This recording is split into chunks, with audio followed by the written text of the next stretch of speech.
Boa noite, Sandra. Boa noite, Rose.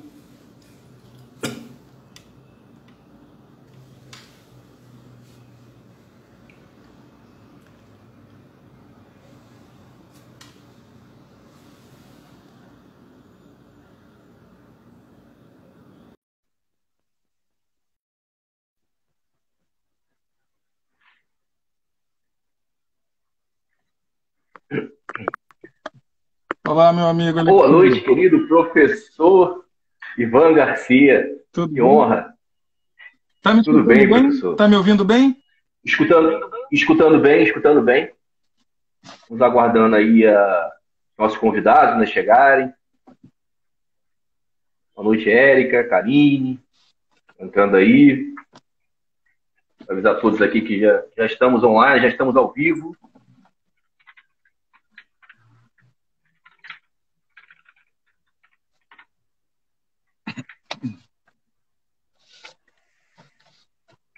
Deixa eu ver se eles já estão na live aqui. Não, ainda não.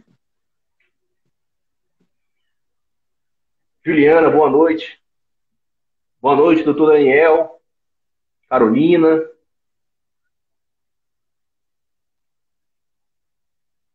Silvana, Natália. Todos que estão entrando, sejam todos muito bem-vindos. Está me ouvindo bem, professor? Sim, estou ouvindo perfeitamente. Maravilha. Que bom. Natália. Nossa presidente, Carolina. Seja muito bem-vinda. O Humberto já está aqui. Deixa eu tentar convidar ele. Doutor Humberto. Núbia. Boa noite, Núbia. Boa noite, Mona Lisa. Boa noite. Boa noite, doutor Humberto. Seja muito bem-vindo. Estou me ajeitando aqui ainda. Sem problema. Vai, Alex. O único experiente aqui em live é o doutor Ivan, mas ninguém. Não, eu tenho experiência, mas... Tu também? Ah, que bom. Algumas coisas são atrapalháveis de última hora aqui. E aí eu estava com o computador aqui e o computador não engatou no Instagram aqui.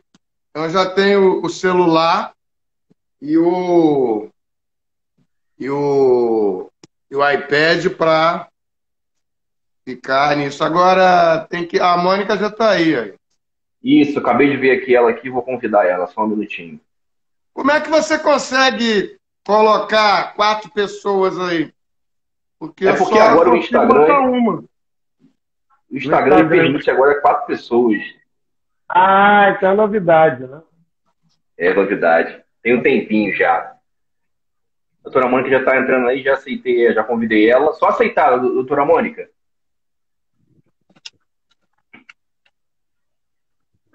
Hoje a advogada que está trabalhando no escritório é... Deixa eu me ajeitar aqui. Oi, Mônica. Peraí. Tá de cabeça para baixo. Tá de cabeça para baixo? Isso. Assim, doutora Mônica. Boa noite. Seja muito bem-vinda. Ah, nada, é só falar. Vê se a senhora consegue colocar aí no suporte ou em cima da mesa. Não, eu estou colocando aqui no suporte. Mas melhor para Peraí. Deixa eu ver como é que eu faço aqui. Sem problemas.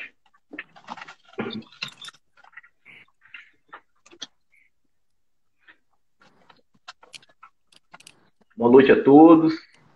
Estamos com 16 pessoas na live. O tema hoje é de extrema relevância no debate. E nós estamos aqui hoje com convidados que são expoentes aí no movimento negro, na defesa. E é muito importante a gente falar sobre isso.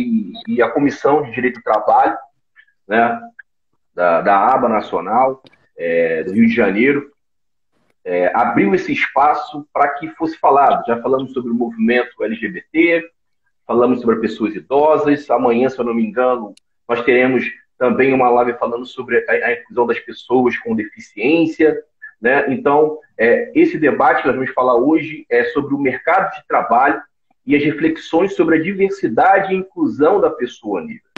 E, assim, para mim é um grande prazer falar sobre isso, primeiro porque sou negro, né? E segundo, porque nós precisamos debater sobre isso, nós precisamos falar sobre isso, né? E sem mais delongas, eu vou aqui, vou pegar a minha colinha, obviamente, né? Eu vou apresentar aqui os nossos convidados e vou abrir aí para as considerações iniciais. Hoje a gente está presente aqui e, como manda os bons costumes, vou apresentar primeiro as damas, né? A doutora Mônica Alexandre, é advogada e membro da Comissão Nacional de Direitos Sociais da OAB Nacional.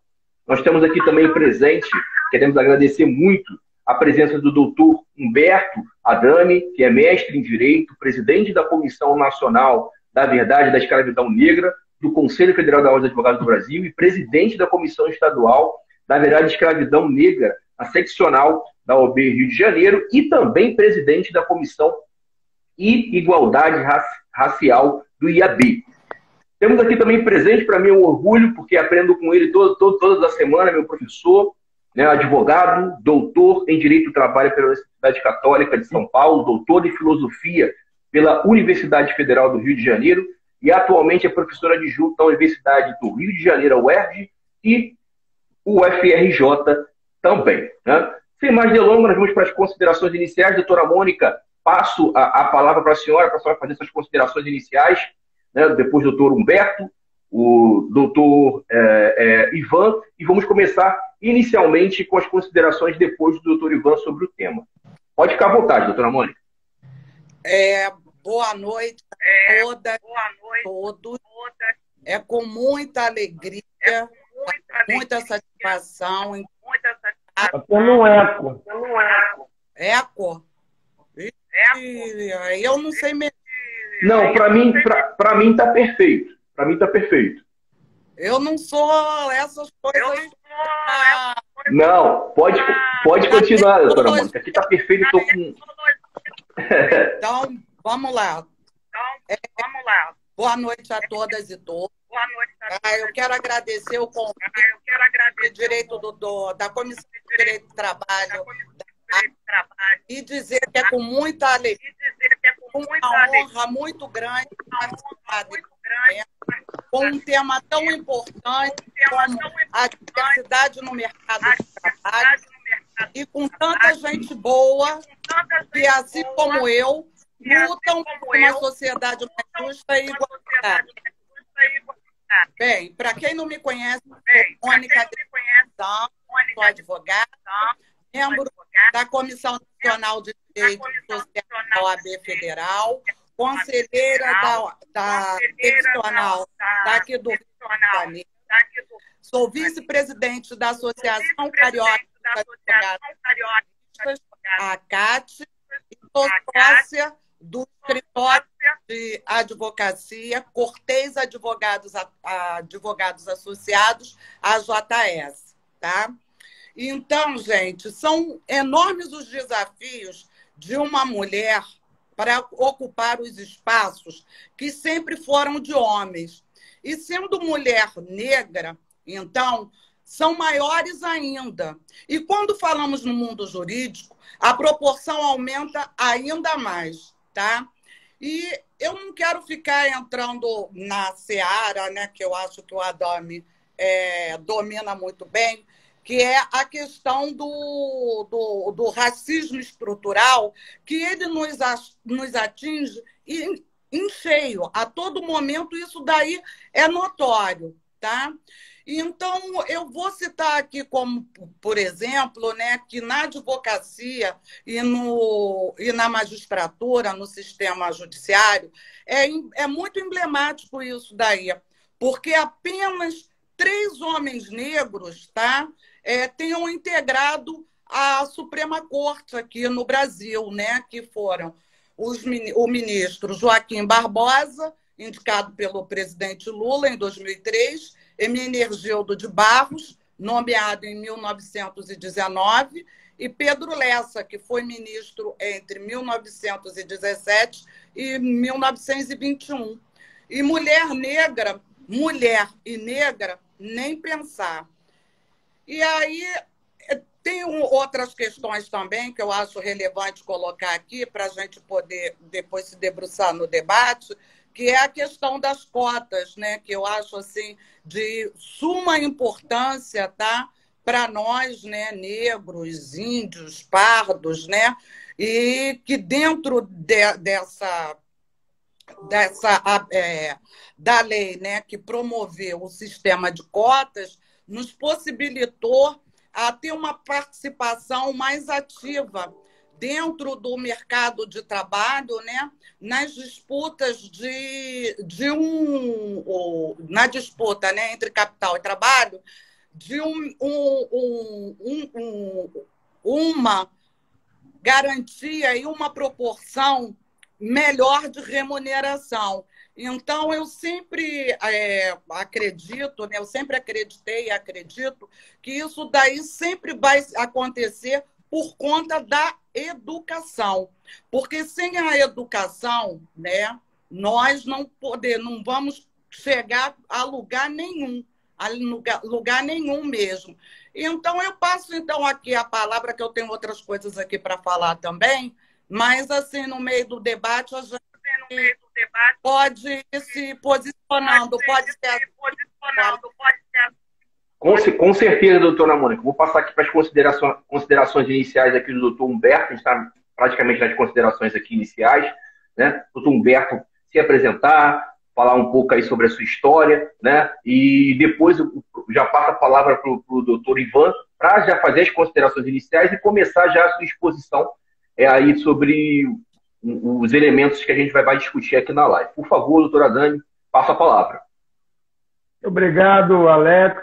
Parabéns aí pela iniciativa. Agradecer também a minha, há muito tempo atrás, estagiária Carolina, que foi a que fez a indicação para o convite para essa live. Dizer que é um prazer estar aqui na companhia do doutor Ivan. Há uma advogada que entrou recentemente para a Dami Advogados, que é a Marina Monteiro, que acaba de ingressar lá e que é também lá da pós-graduação da UERJ, e fez ótimas referências, ótimos elogios ao doutor Ivan. E dizer do meu imensa, minha alegria estar aqui com a minha amiga de muitos anos, a querida doutora Mônica, minha colega de Conselho Seccional da OAB do Rio de Janeiro, colega de muitas empreitadas. Eu sou Humberto Adami, eu presido a Comissão Nacional da Verdade da Escravidão Negra do Conselho Federal da OAB, já há 3 gestões. Há 2 eu presido a Comissão da Igualdade, da Comissão da Escravidão Negra da OAB do Rio de Janeiro, a estadual, já há 2 gestões, e a gente faz a parceria com a Nacional. Temos conseguido ótimos resultados aqui no âmbito do Rio de Janeiro, inclusive com a implementação de já 16 comissões que estão trabalhando com muitos heróis locais, né, e fazendo o que na academia chamam de epistemicídio, né, de combate ao epistemicídio, que é o resgate da cultura, da história. Carol Miranda está ali. Dizer que é um prazer estar também presidindo já, com muito orgulho, a Comissão da Igualdade Racial do VESTUTO, né, Instituto dos Advogados Brasileiros. Para quem não sabe, é a mais antiga instituição jurídica das Américas, né, da América Latina, com já 170 anos, e que hoje é presidido pela advogada, a querida amiga Rita Cortez, que vem a ser a sócia da doutora Mônica. Dizer que eu vi passar aqui também o Del Garcês, que é o nosso querido companheiro que interpreta. Aliás, fica já a sugestão, Alex, você fazer uma live com o Del Garcês, um artista da Rede Globo, que também é integrante da Comissão Estadual da Verdade da Escravidão Negra, e que há 5 anos ele faz o personagem Luiz Gama. Agora voltou o eco para mim aí. O Luiz Gama, que eu recomendo a todo mundo há 5 anos, a palavra do Luiz Gama, que hoje recebeu 140 anos. Vocês estão falando que é difícil as coisas para pretos e pardos no Brasil. Hoje, Luiz Gama, 140 anos e mais alguma coisa depois que ele morreu, ele conseguiu o título de doutor honoris causa lá da Universidade da Universidade da Faculdade de Direito do Largo de São Francisco, da USP, depois que ele ouviu, e foi lá que ele conseguiu ouvir as aulas e conseguiu o status de uma licença para advogar. Ele não era ele era um solicitador, não era um rábula, como dizem, e como faz questão a professora Lígia Ferreira de avisar, ele tinha uma licença para advogar em primeira instância e libertou mais de 1.000 escravos escravizados em São Paulo e foi o habeas corpus número 1 do Tribunal de Justiça de São Paulo. Então, um prazer imenso de estar aqui, a gente vai falar, e quero dizer que já tem novidade nessa história do Carrefour aí, porque o reitor da Universidade Zumbi dos Palmares, já para incendiar logo o negócio, acabou de me ligar agora de tarde para pedir para eu defender a Universidade Zumbi dos Palmares numa acusação que o Carrefour está fazendo. A universidade fez um livro que lançou ontem, eu mandei até a live para vocês, que é um estudo do Carrefour, do caso Carrefour, uma pesquisa acadêmica. E hoje o Carrefour ameaçou de processar a Universidade Zumbi dos Palmares, a Aprobras. Já estou eu lá constituído como advogado. Todo mundo que quiser vir ajudar está convidado para a gente fazer esse Carrefour. Quer dizer que aquele termo de conduta que a gente vai discutir aqui não está valendo, não mudou nada. Vamos discutir o que vai acontecer. Vamos ouvir o professor Ivan aí. Muito bom, doutora Dani. Nossa presidente Carolina, que está aí na live, ó, Del Garcia. Tá? Depois aí vamos estudar aí a possibilidade de fazer essa live. Então, passo a palavra aqui para o doutor Ivan, que vai se apresentar aí, né? Já é conhecido já na área, e para falar sobre os aspectos históricos e estrutural da integração do negro aí na sociedade. Doutor Ivan e professor, por favor. Muito boa noite a todas e todos os presentes. Eu queria agradecer, em primeiro lugar, muitíssimo ao convite feito pelo Alexander, que é um jovem jurista que já vem se notabilizando como um grande e brilhante estudioso, e acho que toda a biografia dele constitui um olhar que é particularmente mais, vamos dizer, mais projetado pela sua experiência para essas questões sociais e raciais, evidentemente, e que é um orgulho muito grande poder estar estudando com você todas as semanas, Alexander. Na verdade, um aprende com o outro, nada desse negócio de você aprender sozinho, não. Prazer é meu.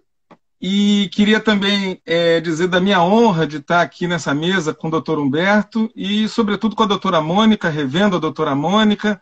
Nós já participamos de uma live juntas, tive o prazer e o privilégio de estar ali compartilhando uma mesa, e aqui renovo mais uma vez aqui esse privilégio de poder contar com essa interlocução tão inteligente e tão percussiente. Bom, o Alexander pediu aqui para que eu pudesse dar alguma contribuição, e o que eu acho que, sobretudo, motivou o convite foi o estudo que a gente tem feito lá na UERJ, na pós-graduação, no mestrado e no doutorado, do pensamento social brasileiro, especialmente com relação à questão dos trabalhadores, e evidentemente que, com 4 séculos de trabalho escravo, as sombras se projetam sobre o mercado de trabalho. Então, não tem como a gente falar de mercado de trabalho brasileiro sem falar de todo esse processo histórico que configura, como a doutora Mônica bem pontuou, o chamado racismo estrutural. Então, me permitam aqui colocar só bem rapidamente, porque muita gente fala do racismo estrutural, doutora Mônica, mas ainda não tem a oportunidade de ter uma ideia mais precisa do que seja o racismo estrutural. E o racismo estrutural é uma teoria geral de como o racismo se configura. E para a percepção do racismo estrutural, esta teoria, esse método, ele vai permitir as chaves para a compreensão da realidade que, por sua vez, desencadeia as ações. as mobilizações, né, as oposições, como aquelas que o professor Adame, aqui o doutor Adame, vem realizando, né, sob o ponto de vista intelectual, sob o ponto de vista político. Então, esta chave de compreensão pretende oferecer uma ideia de que o racismo é uma totalidade estrutural, ou seja, o racismo não é um ato, não existe um ato de racismo, existe um longo processo histórico que permite que determinadas condições de organização de toda a nossa sociedade reproduzam a subalternidade de um determinado grupo, no caso aqui do grupo dos negros, eles criam o conceito de raça, identificados como inferiores, ou como intelectualmente inferiores, ou como em algum nível inferiores. Então o racismo ele cria, ele constitui tanto o negro quanto constitui o branco. Né? Ele articula, sob o ponto de vista econômico, social, político, jurídico, cultural, articula esses dois polos numa relação de desigualdade, numa relação de subalternidade dos negros para com os brancos. Agora, é preciso que se entenda que esse posicionamento, a situação também se dá numa ideia de constituição do que é o branco e uma constituição do que é o negro. Então não é só uma questão moral, né, como as pessoas geralmente, num primeiro momento, identificam. Dizem, eu não sou racista porque eu tenho um amigo negro, eu tenho um parente negro, eu tenho, né, enfim, alguma relação com algum negro e não tenho nenhum tipo de discriminação nem preconceito. Como se fosse uma questão de moral, como se fosse uma questão subjetiva, individual. E o racismo estrutural mostra que não é isso. Na verdade, há um conjunto de imaginário, de um imaginário social, que se forja quando se naturaliza, por exemplo, que um negro seja destratado num supermercado. Naturaliza-se quando um negro é morto, e a quantidade de negros que são mortos. Quando se naturaliza que o território que é destinado para os negros, que é o território da favela, seja vilipendiado, seja desrespeitado, que o domicílio do negro seja desrespeitado. Enfim, há um substrato cultural que, na verdade, decorre da própria organização social, da forma como se organiza a nossa sociedade. E a nossa sociedade se organiza dentro de um modo de produção capitalista. Este mesmo modo de produção capitalista tem na sua base, ele só passou a existir por conta do colonialismo. Ele só teve condições de acontecer uma revolução industrial porque houve um processo de acumulação de capital que se deu com o colonialismo. E o colonialismo, por sua vez, só pôde acontecer com a criação deste processo, desse mecanismo do racismo, da criação de raças subalternas que deveriam ser colonizadas. Então, nesse processo, o Brasil foi construído. 100 milhões de negros saíram de África para as Américas. Destes 100 milhões, 12 milhões de negros vieram para o Brasil. Desses 12 milhões, 6 milhões morreram nos navios negreiros, nos tumbeiros, que era já uma primeira etapa da dizimação desse povo. 6 milhões vieram aqui ser integrados no sistema produtivo como escravos. E foram moídos, como diz o Darcy Ribeiro, na grande moenda de moer gente, que é o Brasil na sua constituição histórica. Nós moemos nessa máquina 6 milhões de negros, 6 milhões de índios, durante 4 séculos. E no último século, nós, então, sofisticamos, nós alteramos o racismo estrutural dentro das marcas, para fora das marcas da escravidão. Então nós rearticulamos, rearranjamos esse racismo estrutural, mudando, né, a perspectiva jurídica, a perspectiva cultural, mas mantendo sempre essa desigualdade. Então, autores, o Darcy Ribeiro mostra muito bem isso no livro dele, O Povo Brasileiro. Eu recomendo que todos leiam Darcy Ribeiro e leiam também um outro livro importante, que é A Integração do Negro na Sociedade de Classes, do Florestan Fernandes. Porque ele vai mostrar justamente, vai pesquisar justamente esse processo de transição. Quando o negro deixa de ser escravo, qual o papel que ele ocupa na sociedade capitalista? Ele já não encontra mais o patriarcado, o patrimonialismo do senhor de gente, senhor de escravos. Então ele é jogado para fora do campo. E ele vai ocupar uma periferia nas cidades. E é importante que as pessoas entendam isso. Esse papel de exclusão do negro, ele é fundamental, ele é estruturante da sociedade que nós vivemos. Não teria capitalismo se não tivessem esses bolsões de negros, de mulatos, de pardos, excluídos nas periferias, vivendo de bico, vivendo da informalidade, vivendo do subemprego. Não existiria. Por que não existiria? Porque eles formam um grande bolsão de reserva, o chamado exército industrial de reserva, que permite que os salários sempre fiquem num patamar muito baixo. É porque eles são ali o banco de reserva. E, às vezes, o banco de reserva do banco de reserva. E é isso que permite que todos os trabalhadores e todo o sistema se articule dentro de um regime de superexploração da força de trabalho, em geral. Então, a exclusão do negro, o racismo estrutural, é uma das causas dos problemas de emprego, dos problemas trabalhistas de toda a sociedade brasileira. Explica-se, né, uma série de problemas que nós temos, além de nós sabermos que quando a gente utiliza a mão de obra negra, a gente já sabe que há uma discriminação também em termos de aproveitamento dessa mão de obra.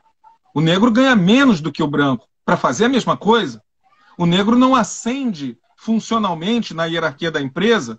Você vai ver pouquíssimos dirigentes, executivos negros.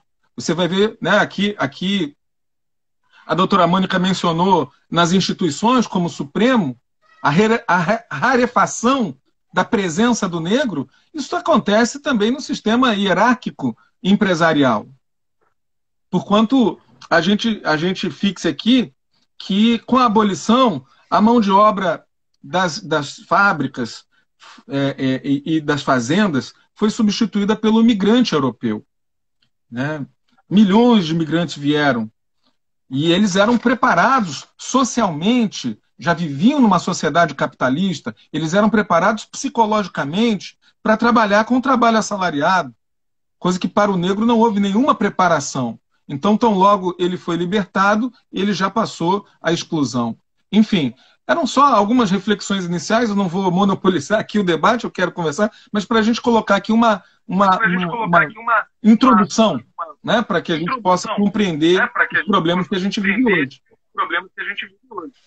Sim, esse é um excelente ponto de partida, e eu quero passar, como disse, eu quero fazer um papel mais de mediador do que de interlocutor aqui. Vou passar a palavra ou para o doutor Adame ou para a doutora Mônica, para que façam essa exposição dentro dessa introdução que o doutor Ivan deu, de como isso é possível no dia de hoje. E assim, a gente sabe, fazendo uma pequena contribuição, né, doutora Adame, para que um negro hoje ele atinja, né, cargos empresariais de liderança, né, como a doutora Mônica disse, cargos importantes do próprio serviço público, a gente vê que é uma exceção da exceção. E esse debate é muito importante, por quê? Porque a escravidão para a gente tem pouco tempo, é recentíssima. Né? E eu vou deixar aqui para o doutor Adame e a doutora Mônica para continuar esse debate e fazer a exposição deles. Bem, eu queria voltou o meu eco aqui, hein? Vou tirar, é porque o meu deve estar aqui, vou botar mudo. Acabou, era você mesmo. Eu queria primeiro aproveitar a Marina, tinha anotado aqui o nome da querida Marina, para não esquecer, a Marina Antunes Martins, que é minha nova colega lá na Adame Advogados, recebeu muitos elogios e a gente pôde comprovar aqui a qualidade das disposições do professor Dr. Ivan. E agora eu queria argumentar com coisas que eu aprendi, e eu venho fazendo isso desde 99, quando em 99 a gente fez a primeira Conferência Nacional da Ordem dos Advogados do Brasil, onde houve a participação, a primeira vez que a OAB falou no assunto negros e discriminação racial. Isso foi em 99. Quer dizer, quando se fala a toda poderosa OAB, instituição que a gente aprende a amar e respeitar, e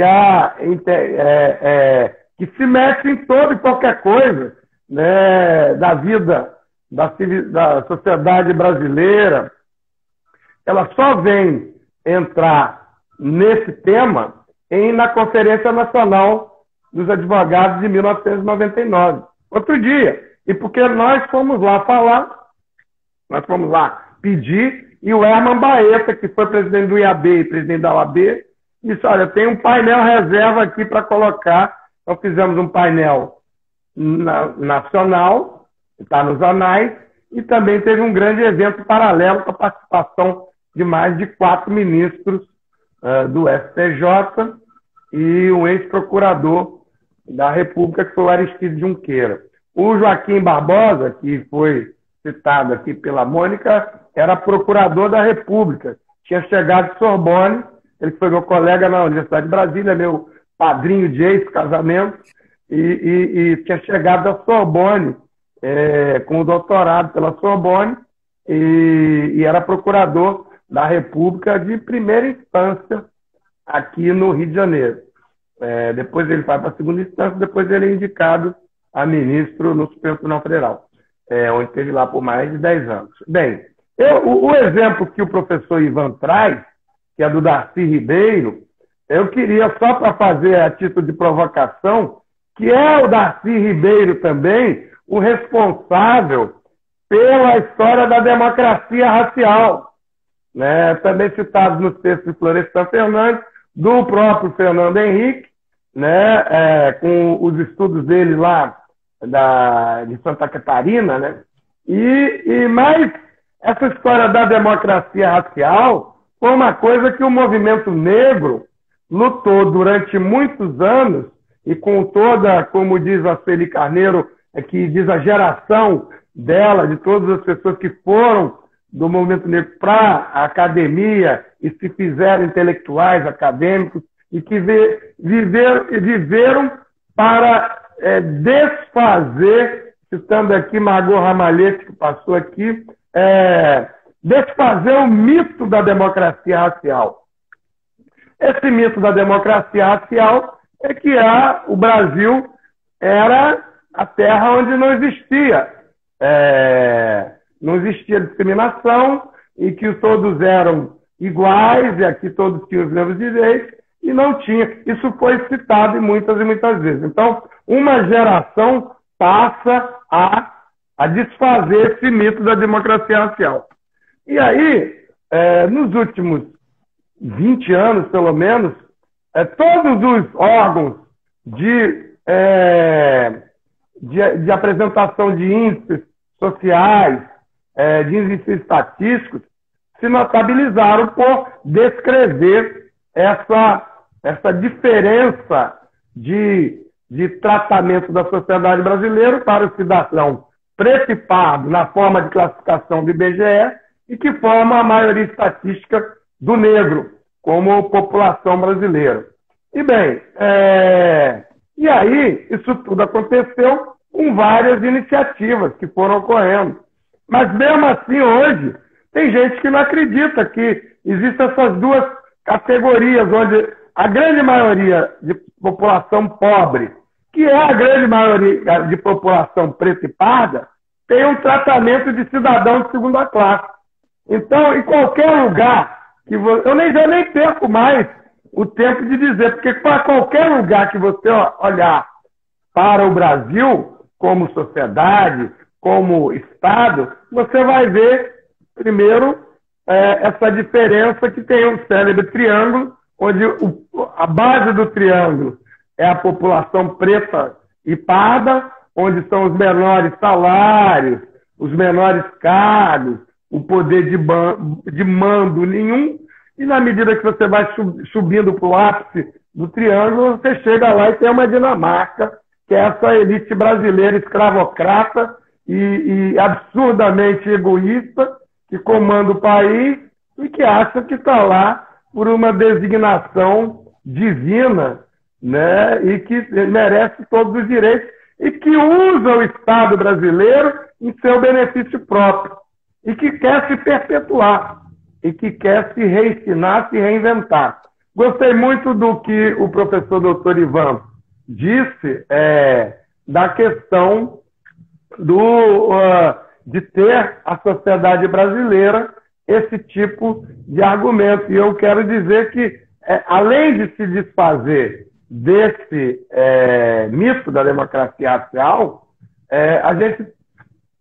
eu sou de uma outra geração e que muitos nem me consideram do movimento negro, porque eu sou advogado, trabalhei no Banco do Brasil por 30 e tantos anos, na área empresarial, fui advogado trabalhista, depois fui para a área de meio ambiente, e no Banco do Brasil você é especialista de tudo. Do que aparecer você tem que dar conta, porque nunca tem muita gente e você tem que se virar lá.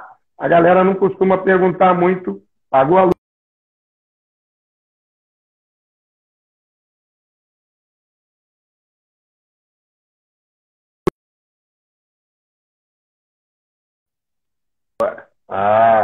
Aí. Então, e isso, mas o Poder Judiciário, a área do direito, não se metia muito nessas coisas. E sempre a conversa era, o juiz não dá, o juiz é racista, e o Poder Judiciário é racista. E era mesmo, e é até hoje. Mas quem não é? Se você olhar para as Forças Armadas, você vai encontrar essas mesmas características. Se olhar para os partidos políticos, você vai encontrar essas mesmas características. Se olhar para as empresas, a mesma coisa, as grandes empresas. Os tribunais, a mesma coisa. A Ivone Caetano, que é desembargadora aqui do Rio de Janeiro, é a única desembargadora negra da história do tribunal. Da história do Tribunal de Justiça do Estado do Rio de Janeiro inteira. Hoje são 160 ou 180 desembargadores. Em toda a história do tribunal, teve uma desembargadora negra. E hoje ela é diretora de igualdade racial. Mas não é só no Rio de Janeiro, isso não é uma exceção. E a gente tem que falar da Ivone, não só pelos méritos dela, mas muito mais por ela ser exceção, o que é um absurdo em qualquer tribunal do Brasil. Né? E no Supremo, em qualquer lugar. E dos advogados também. Né? Então, eu estou nesse tema desde 1999. Passamos por grandes eventos. A OAB viveu uma grande revolução no ano passado, que se afirma agora em 99 das eleições, com as cotas para negros, no percentual de 50% para mulheres, no geral, e 30% para advogados pretos e pardos. Isso é uma revolução silenciosa. A OAB nunca mais será a mesma. Porque na OAB também há bolsões, como em qualquer outro lugar, na polícia. Mas a polícia é a polícia do Brasil. O Brasil é um Estado, é um país, uma sociedade extremamente violenta, para com a sua população mais humilde e cuja maioria é a população preta e parda. A violência é absurda. E aí é daí porque essa ideia, especialmente do Darcy Ribeiro, de democracia racial, e que nos anos 90, nas eleições lá do PDT, inclusive pelo qual foi eleito o senador Abdias Nascimento, o deputado K.O., a Benedita no PT, isso no PDT, os outros no PDT, mas que denunciavam, e eu quero concordar, quero dizer, que não tem. Hoje está muito essa história do racismo adjetivado, né, do racismo estrutural, racismo recreativo. E eu que convivi algum tempo com Abdias Nascimento, ele diz assim, mas racismo é racismo. E racismo tem. Abdias hoje estaria com comichões, dizendo que racismo é racismo. tem a deslegitimação, e daí para frente é no xingamento, porque passa essa ideia weberiana, que traz uma ideia econômica do racismo estrutural e que é certo, porque, na verdade, o que o racismo estrutural quer dizer é que a sociedade brasileira é estruturada e reincentivada pelo racismo e pelas formas de submissão dos seus cidadãos negros na construção, desde a época que os africanos escravizados aqui chegaram para fundamentar, para estruturar a indústria da cana-de-açúcar. E é bom porque ela não se dá nesse campo, como alguns autores mais recentes vêm falando do racismo estrutural. É só você ver os currículos de história da África e cultura afro-brasileira em cumprimento à lei de diretriz e base da educação, que tem uma alteração que é apelidada de Lei 10.639 e depois 11.645, que é a Lei de História da África e Cultura Afro-Brasileira e Indígena. E aí nós fizemos mais de 5.000 representações pelo IARA, Instituto de Advocacia Racial e Ambiental, e a Federação Nacional dos Advogados. É muito importante se resgatar o papel da Federação Nacional dos Advogados, que fez várias denúncias de 2005 em diante, quando ninguém falava em fazer, e denúncias ao Ministério Público do Trabalho. Era esse mesmo que a gente tem hoje, mas que não tinha representações. Aí nós fizemos o seguinte: não adianta você fazer representação para o procurador, para o promotor A, B ou C, que está aqui nessa localidade geográfica. Tem que fazer em escala nacional para todos.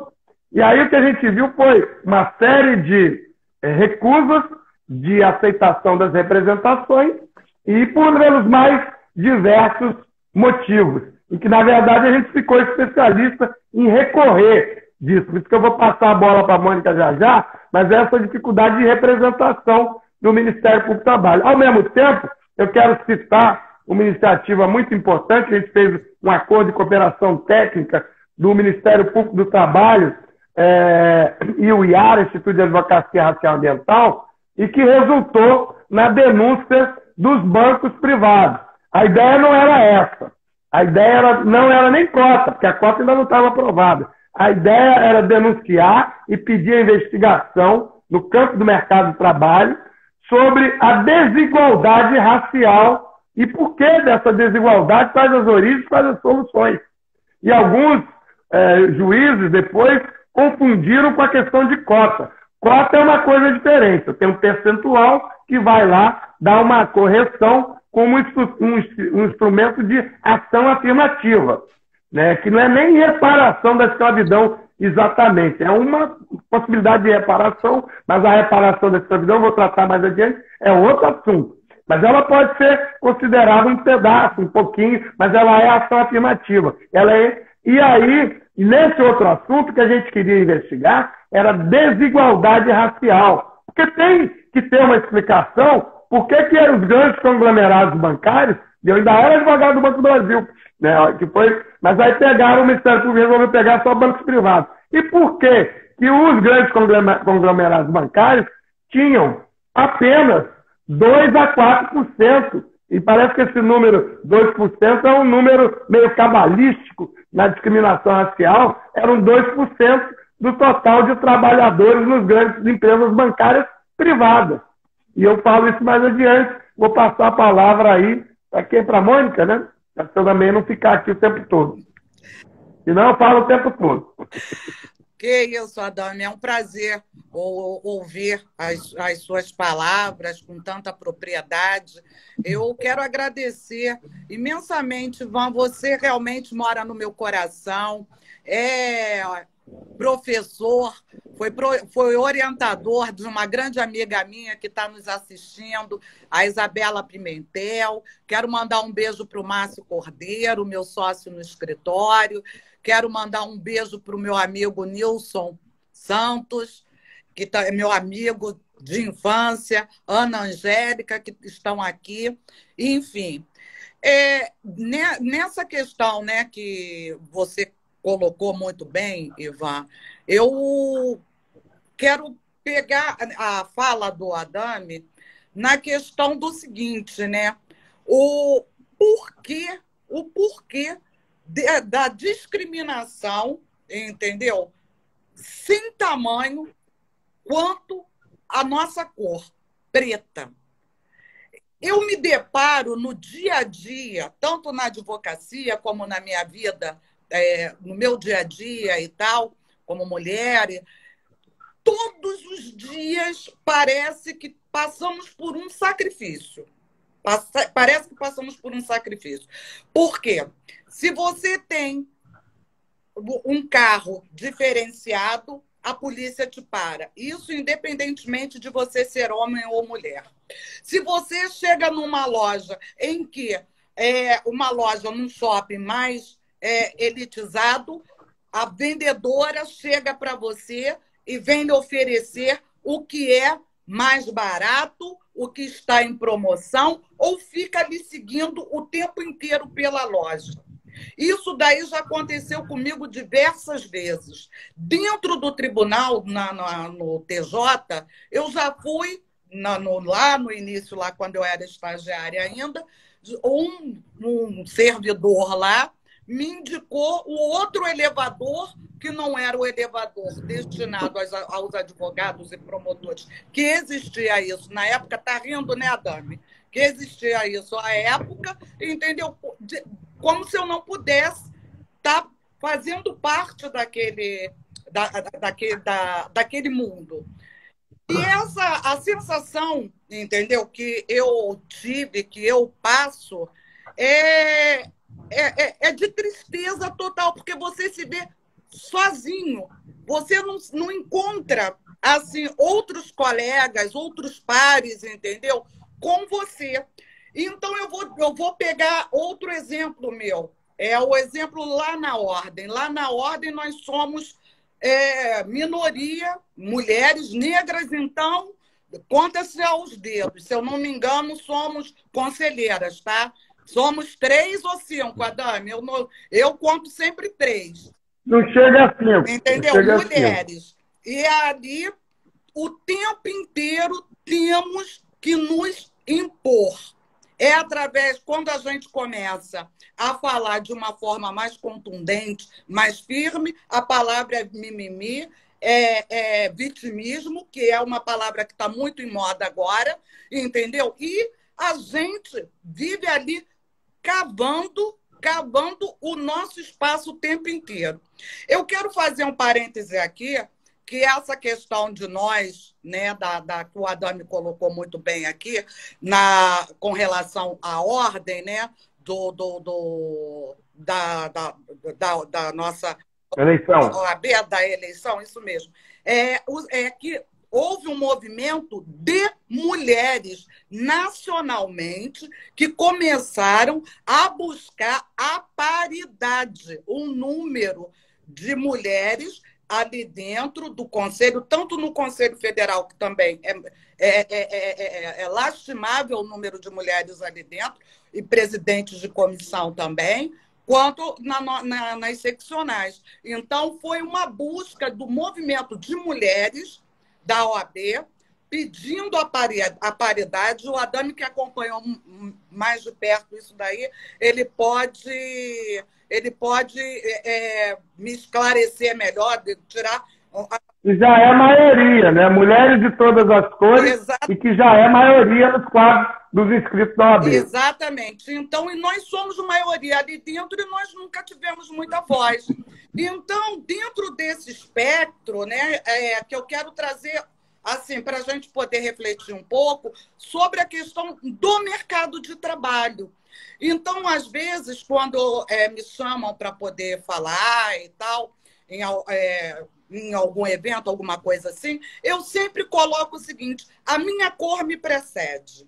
Aí, quando a pessoa me conhecia por telefone, nossa, quando te conhece pessoalmente, parece que há uma decepção estampada ali na pessoa.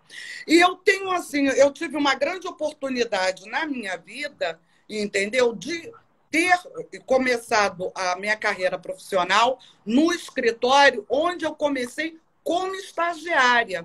E ali dentro eu fui aprendendo e tal, e desenvolvendo o meu trabalho e ter conseguido alcançar muitas coisas que vários irmãos nossos não conseguem dentro da nossa profissão, não só na advocacia, como em qualquer outra área. Na área empresarial, eu atuo na área trabalhista e advogo para sindicato de trabalhadores. Então, dentro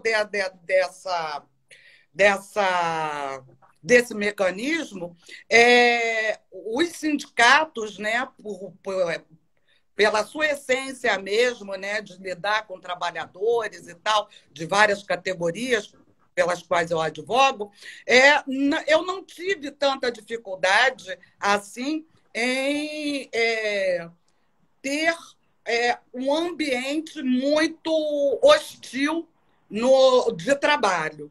Mas eu sempre tive que estar me reafirmando, até mesmo no tribunal. No Tribunal Regional do Trabalho, eu era a única negra, o João Mário está aqui, está dizendo, Mônica, eu te amo, ele sabe disso, que ia lá para o tribunal para poder comecei colocando os processos em preferência, conhecendo como é que era a rotina ali dentro do tribunal e tal. Isso daí, para mim, foi uma grande valia, fazendo os dissídios coletivos, enfim, assim eu fui caminhando dentro da profissão. Mas nada com facilidade. O que eu quero colocar aqui, como a Dami disse muito bem, que eu acho que eu vou dar um pontapé, que é a questão da reparação. Como é que se repara isso para nós? Eu deixo essa indagação. A Dami e o meu querido Ivan. Eu queria, antes dos colegas falarem aí, tá dando um eco, pessoal, aí eu acho que é porque eu tô com 2 fones, não? Tá ok? Primeiro, né, acho que uma pergunta que a doutora Mônica deixou aqui, e me marcou bastante, e a pergunta que ela deixou é por que a cor preta incomoda? Né? Essa é a reflexão que a gente tem que fazer. E como o próprio doutor Ivan disse, isso é histórico, né? O negro, ele foi colocado nesse sistema. É para isso mesmo. É para ele estar à margem da sociedade. Faz parte do sistema, né, capitalista como um todo que o negro ocupe essa posição. Né? E ela falou, e se você já sendo negro incomoda, você sendo negra mulher incomoda mais ainda. Exemplo, a minha mãe é empregada doméstica. Né? E se você pegar, né, fazer, assim, não tem um censo aqui disso, se você fazer um censo das mulheres negras, você vai ver uma grande parte delas como domésticas. E isso reflete o nosso histórico. Por quê? Porque as negras eram aquelas que estavam na casa do senhor de engenho, para servi-los. Então, uma mulher negra hoje ter voz é uma coisa que incomoda muito. Né? Por quê? Porque o negro, ele incomoda. Justamente por causa desse sistema que é estrutural, como o doutor Ivan disse. E já passo a palavra para ele arrematar nesse sentido, né, de por quê. Eu já deixo essa pergunta. Né? A primeira pergunta é por que a cor preta incomoda e como se repara isso? Olha só, deixa eu colocar alguns pontos aqui para a gente tentar esclarecer para todos os nossos espectadores aqui o que eu estou querendo colocar como posicionamento que vem dessas pesquisas, né? O racismo estrutural, ele se articula, vamos dizer assim, numa série de braços. Sob o ponto de vista econômico, sob o ponto de vista político, sob o ponto de vista cultural e sob o ponto de vista ideológico também. Então, como é que se afirmou o racismo ao longo desses anos todos no Brasil? Ora, eu disse, por 4 séculos, se afirmou concebendo, pelo discurso oficial, religioso e tudo mais, o negro como uma coisa. O negro era uma peça. Inclusive, juridicamente, assim era definido. Quando o negro deixa de ser escravo e deixa de ser uma coisa, eu preciso rearranjar esse aparelho ideológico. Eu preciso criar uma nova ideologia que justifique por que o negro tem que ser tratado com desigualdade. Essas ideologias vieram, muitas delas, de fora. O chamado racismo científico.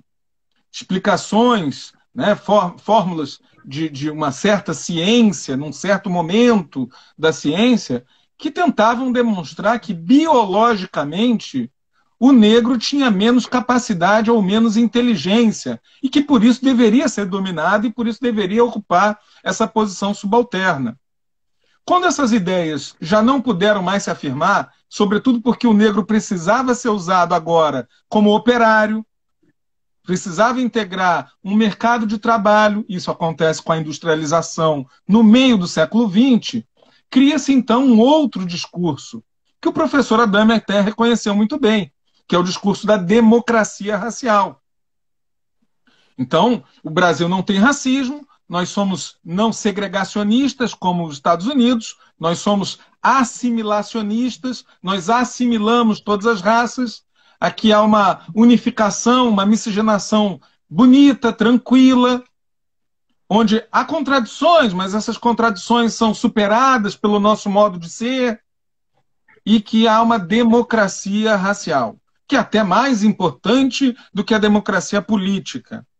Ora, o autor que criou esse termo não foi nem o Gilberto Freire, mas quem popularizou essa ideia foi o Gilberto Freire, não foi o Darcy Ribeiro, foi o Gilberto Freire. E o Gilberto Freire, porque era um intelectual muito prestigiado, acabou que foi usado pelo Estado Novo, foi usado pela propaganda oficial, foi usada como, então, uma ideologia dominante, de que o Brasil não tem racismo, né? O Brasil é uma democracia racial. Ora bem, por que eu entendo que o racismo estrutural é o modelo explicativo mais eficiente para a gente compreender a realidade hoje? Porque hoje nós temos uma ofensiva liberal. O capitalismo, mais uma vez, se reformula. O mito da democracia racial, como muito bem diz nosso doutor Adame, é um mito, e esse mito se desfaz, vem se desfazendo pela própria organização do movimento negro, mas pelas condições também que se encontra a sociedade hoje. As condições políticas, sociais, econômicas, culturais, etc. Não dá mais para se acreditar que o Brasil é uma democracia racial. Há evidência de tanta violência, de tanta discriminação, de tanto preconceito, de tanta desigualdade. Não dá mais para você, confortavelmente, se escorar atrás de um mito como esse. O mito caiu. Então, o que se precisa dizer? O que as classes dominantes usam como ideologia? Elas incorporam o racismo. Dizem, existe mesmo racismo, mas é um racismo moral. É um problema moral. Cada indivíduo tem que olhar na sua consciência e ver que todos somos iguais. É um problema só do indivíduo, é um problema só moral. Esse é o racismo individual, é o individualizado. E esse é um racismo que interessa ao sistema de dominação racial, de subalternidade racial, por quê?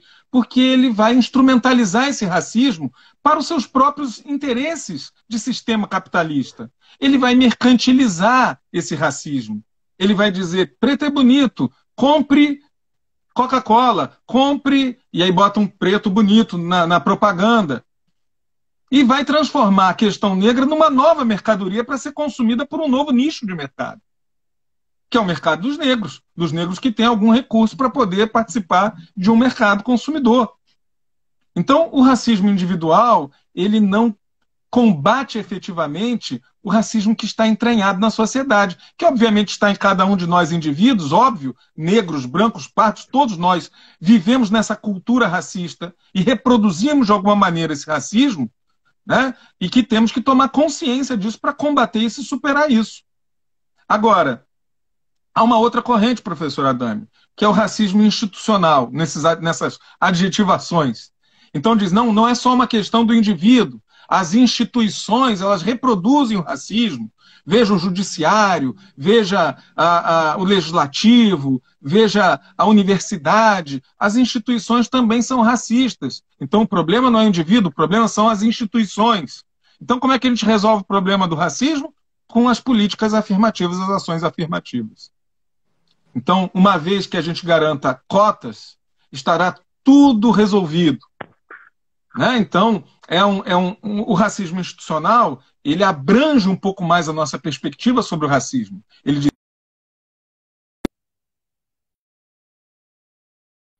E aí as instituições passam a reconhecer o racismo.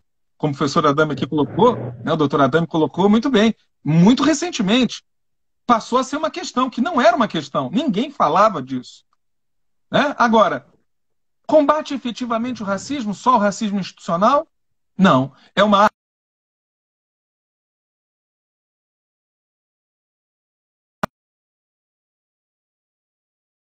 fórceps para todas as instituições. É importantíssimo porque ela traz algumas transformações, não muito profundas, mas sobre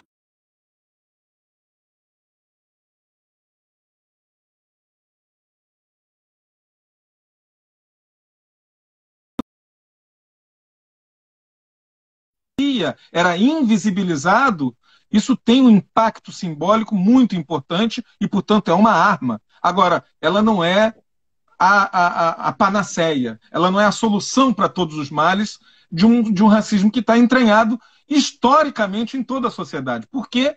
Porque ela não vê um ponto de vista estrutural econômico.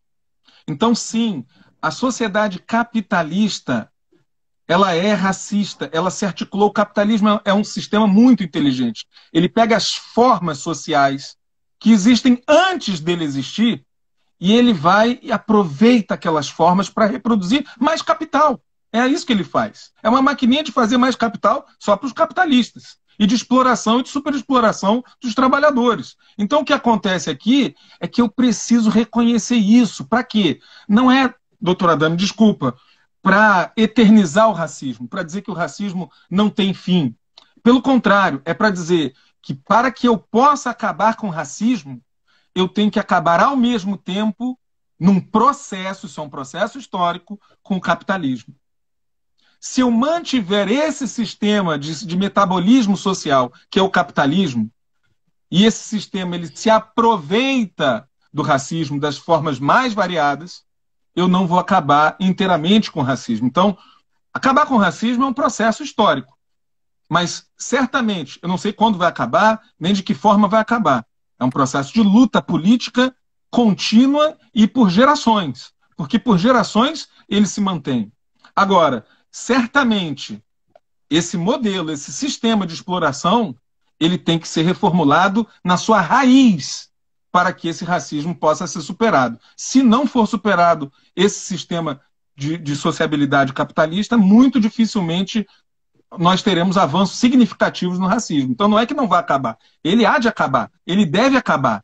Né? Agora, ele não vai acabar se a gente não mexer nas estruturas do sistema. Se a gente ficar só na superfície do valor moral do indivíduo, ou na superfície, que é um pouco mais ampla, mas também superfície das instituições. E só uma última observação, Alexander, se você me permite. O Darcy, por favor. Ele jamais pugnou pela democracia racial. Perdoe-me, doutor Adame.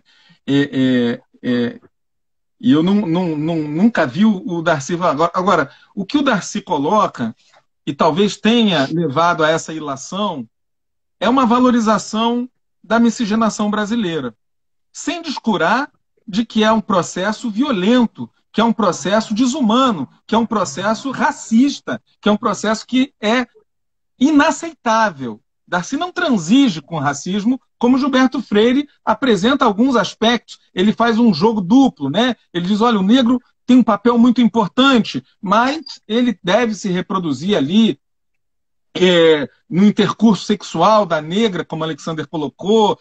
Ele adocicou o senhor de engenho, ele tem um papel positivo também, sendo escravo, mesmo sendo escravo. Ele trouxe a culinária, ele trouxe a cultura, ele trouxe uma série de pontos positivos que ele romantiza o estupro, né, doutor Ivan? Existiram ao longo desse massacre, dessa dizimação, e que são positivos. O Darcy não transige com isso. Agora, o Darcy, ele coloca uma coisa muito interessante, que é a falta de pureza. Muitos países no mundo se consolidaram como civilização, como nação, a partir de um mito fundador. Então, eles se posicionam, por exemplo, dizendo que vieram de uma tradição, de um passado idílico. Ora, o Brasil não tem um passado idílico, porque o Brasil nem era um país. Ele é um país novo, então ele não tem um passado idílico como país. Então, o Brasil tem que estar projetado para o futuro, é o que Darcy diz. E o Brasil não tem também, que é uma outra projeção que as nações fazem, uma raça pura, que é um mito. O francês acha que veio de uma raça pura dos francos, o alemão acha que vem de uma raça pura dos germânicos, e é bobagem, porque todas essas... Já havia mistura, todo mundo é miscigenado aqui nesse planeta, todo mundo tem intercurso de etnias, em qualquer lugar que você vá. O Brasil não tem esse mito fundador de uma raça pura. Ele se constitui na miscigenação. Então, o que o Darcy diz é que, para afirmar a miscigenação, que foi Gilberto Freire que destacou pela primeira vez, esse é um dado positivo, não é que tenha que haver democracia racial, mas é que a miscigenação como um encontro das diferenças, é um traço original, essa aceitação é um traço original da nossa cultura. Nós somos, desde sempre, mestiços. Não há uma pureza aqui de raças. O racismo, a raça negra, é uma criação dos brancos para dominar a África. Né? O que existe é a negritude, como reação ao racismo branco. Isso sim, deve existir, como instrumento de luta. Mas não há ninguém querendo afirmar a supremacia da raça negra, por exemplo. Isso seria uma bobagem. O que se luta é pela igualdade. Né? Então não existe uma raça pura. Nós somos miscigenados, é o que o Darcy diz. Desde sempre miscigenados. E a partir daí, nós inventamos uma maneira diferente, devemos inventar uma maneira diferente de estar no mundo. O vigor da nossa cultura é justamente reconhecer isso, né? Essa mistura. Essa mistura sobrevive na nossa fisionomia, sobrevive no nosso espírito, nos signos das suas múltiplas ancestralidades. E é claro que os negros compõem essa ancestralidade de forma importantíssima, estrutural também. Então, o que o Darcy coloca é essa projeção para o futuro novo. E o papel que o Brasil pode ocupar nesse futuro novo, admitindo a miscigenação, admitindo uma miscigenação que foi feita à custa do sangue do negro e do sangue do índio. Mas que não é por isso que precisa se manter esse elemento violento, né? Esse elemento autoritário, esse elemento negativo da nossa cultura. E superando isso, nós podemos afirmar os traços positivos dessas culturas. A capacidade de solidariedade do índio, de convivência do índio, a criatividade do negro, a força cultural do negro, né? E o que há de comum entre todos esses substratos? Uma vontade de viver, uma vontade de festa, uma vontade de ser feliz, de ritualizar a felicidade, a alegria. Isso nós temos. Então, é essa perspectiva que o Darcy coloca, mas jamais de democracia racial.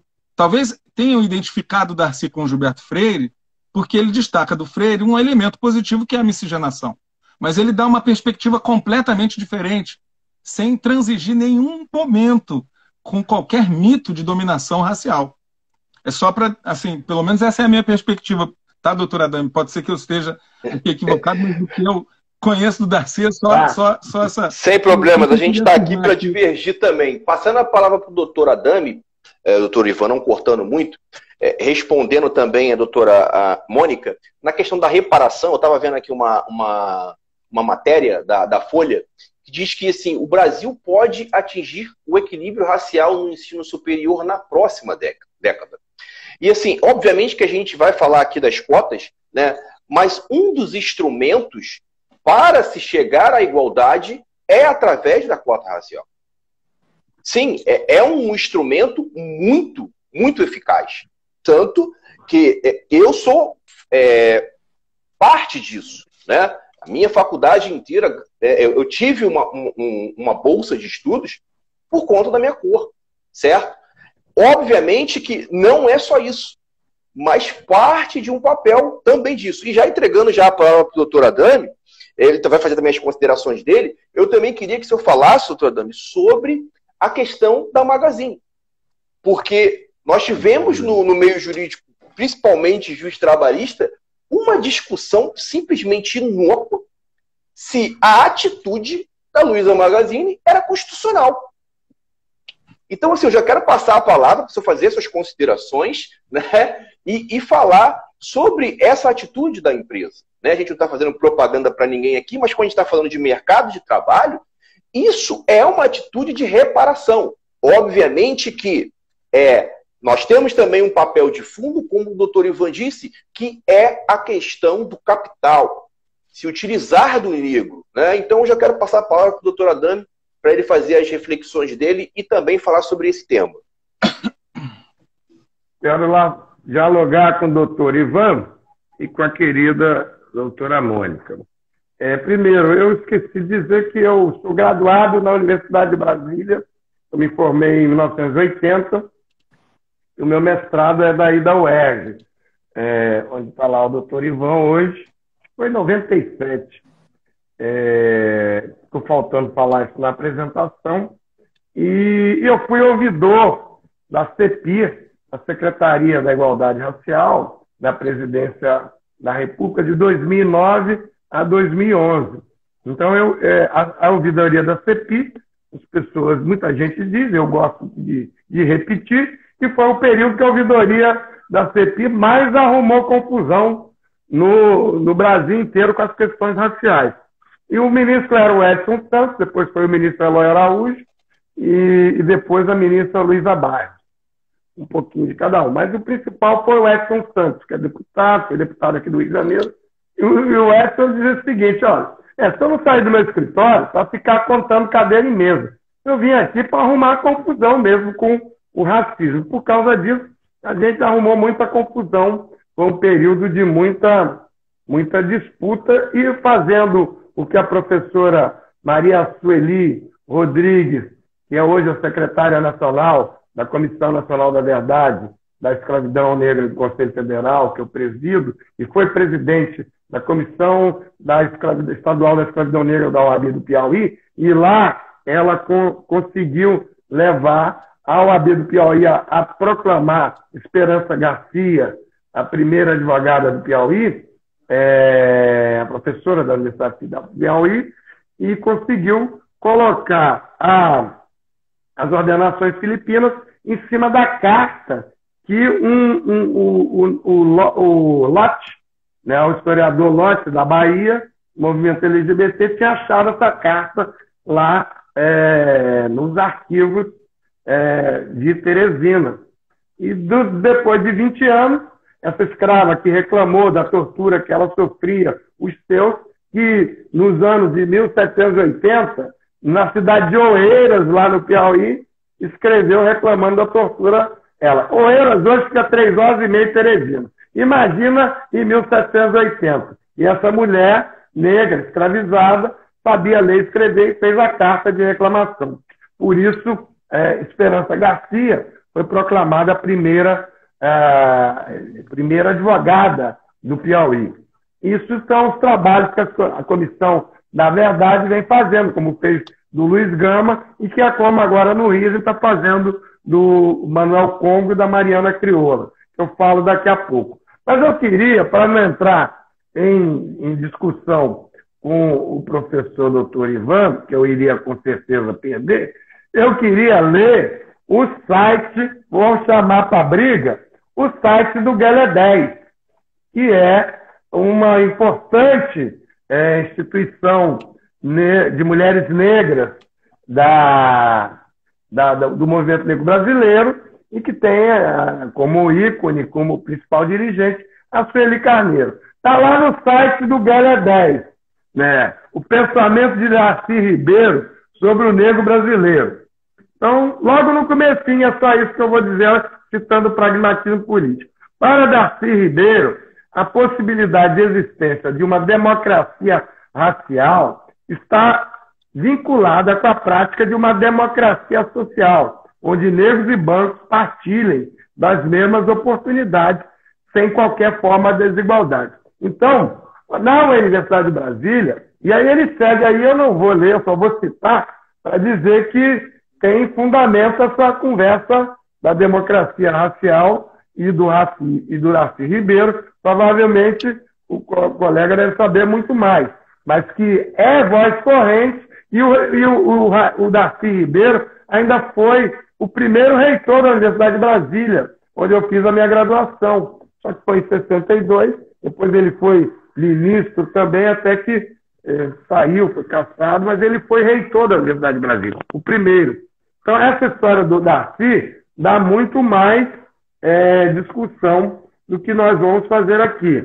Então, está citado lá, e eu quero deixar aí a discussão, e quero recomendar o professor Ivan, porque essa discussão com a mulherada negra aí é uma boa discussão. Eu já aprendi a ficar escutando muito bem de perto as mulheres negras que têm, como a Mônica falou aí, há um contingente muito grande de mulheres em geral, todas as cores, que levou essa discussão na UAB, mas especialmente as mulheres negras trabalharam muito e foram responsáveis por muitos avanços dessa questão das eleições aí, mas há também, com certeza, o conselheiro André Costa, o único conselheiro federal da OAB lá do Ceará, e que se diz que é o único conselheiro federal no Conselho, e que é um dos autores, o principal autor dessas cotas que vão fazer a diferença na OAB. E hoje foi aprovado esse programa, o honoris causa, o título de honoris causa lá na USP de São Paulo, para Luiz Gama, e que também a OAB também aprovou recentemente o prêmio Luiz Gama, e eu tenho a honra de ter a nossa querida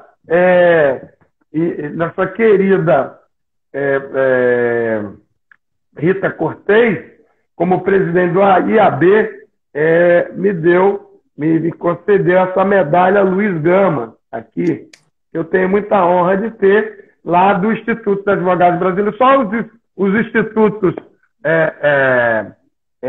os presidentes do IAB tem, o André Fontes, desembargador também, e mais alguns aí, mas a medalha Luiz Gama do IAB, essa medalha, na verdade não era medalha, isso começou com, e a gente tem que ter persistência e calma, por isso é que eu estava rindo, né? Porque por 4 gestões eu pedi o ingresso póstumo do Luiz Gama no IAB. Já que ele não tinha conseguido entrar no IAB porque era preto, e era no 20 lá no Largo de São Francisco, e não tinha a OAB, porque a OAB é de 35, e o IAB, como mais antigo, admitisse a inscrição póstuma do Luiz Gama. E 4 gestões disseram, olha, não dá para admitir porque não tem previsão estatutária de admissão de um sócio, do associado, de um confrade, que é como se diz do IAB, depois que ele morreu. E é o que vocês diziam, das instituições resistirem, né? Mas como é que ia ser, né, um estatuto que tivesse a cláusula, a diretoria está autorizada a receber a inscrição 140 anos depois que o sujeito morreu, e quando ele era vivo, ele não pôde entrar porque ele era preto. Então, eu acho muito difícil ter uma cláusula dessa no estatuto, né, que a diretoria estaria autorizada a receber. Por 4 gestões eu enchi o saco lá, o Henrique Maué diz, lá vem a Dani lá com aquela coisa do Luiz Gama. E aí, em vez de admitirem o Luiz Gama, resolveram fazer essa medalha Luiz Gama, fizeram, o Fábio Comparato veio, eu estava como ouvidor e vim representando o ministro, foi um momento muito importante, foi na gestão da OAB do Vadir da Música. E aí ficamos todos lá, o Edson Santos também, e aí muito bem, estamos todos lá. Aí fez a medalha, ficou parada lá, até que vem a Rita Cortez e soltou medalha de cara para todos os ex-presidentes, e hoje Luiz Gama, e a peça do Delgacês, há 5 anos, ele vem fazendo essa peça que nasceu lá na Comissão Nacional da Verdade da Escravidão Negra. E ele já está com a voz do Luiz Gama sendo dita aí, porque os textos da peça são baseados nos escritos da professora Lídia Ferreira, que é uma professora de São Paulo que fez o doutorado dela lá em Sorbonne, especializada em Luiz Gama. E os textos da peça são os que ela cedeu para o Del. Então a gente vê, ouve e enxerga o Del Garcês como a melhor expressão de Luiz Gama que a gente possa ter hoje. E hoje a Defensoria Pública já disse que vai transformá-lo em patrono da Defensoria Pública.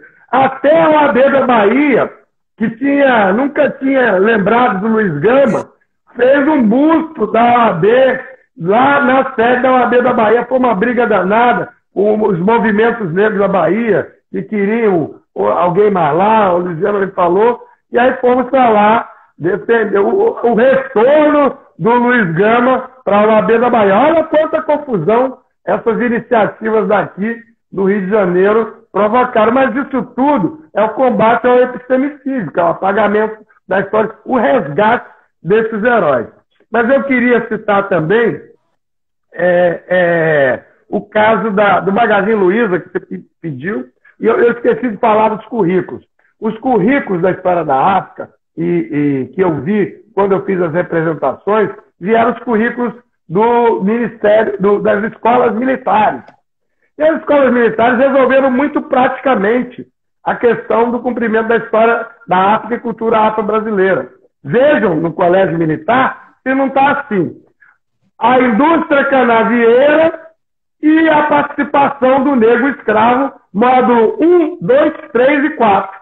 Então, quer dizer que para o colégio militar, o negro como o trabalhador, o escravo, que não tinha tantos direitos assim, trabalhador é uma outra concepção teórica, que ele tem direito. O escravo não tinha direito nem à vida, não tinha nem direito do corpo. Eu, como advogado do Banco do Brasil, vi vários testamentos, e aí você vai para trás, o testamento está lá.